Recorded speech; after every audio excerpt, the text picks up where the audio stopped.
যখন তুমি নিজের রক্তের মানুষের দ্বারা কষ্ট পাবে, তখন তুমি একবার নবী ইউসুফ আলাইহিস সালামের কথা মনে করো। তিনি কিভাবে নিজের ভাইয়ের দ্বারা প্রতারিত হয়েছিল।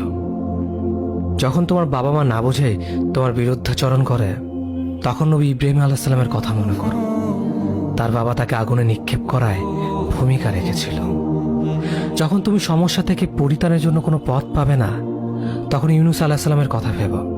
তিনি কতটা সময় তিমি মাছের পেটে আটকা পড়েছিল। যখন তোমার নামে কেউ মিথ্যা অপবাদ ছড়িয়ে দেবে, তখন মা আয়েশা রাদিয়াল্লাহু আনহার কথা মনে করো। তার নামে পুরো শহর জুড়ে কুৎসা রচনা করা হয়েছিল।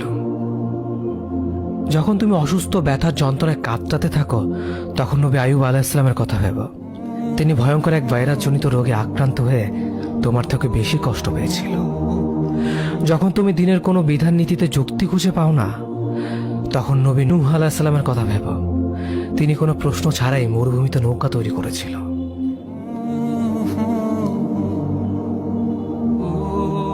যখন তুমি আত্মীয়স্বজন, পরিবার, বন্ধু বান্ধবের কাছে হাসির পাত্রে পরিণত হও, তখন তুমি শেষ নবী হযরত মুহাম্মদ সাল্লাল্লাহু আলাইহি ওয়াসাল্লামের কথা ভেবো।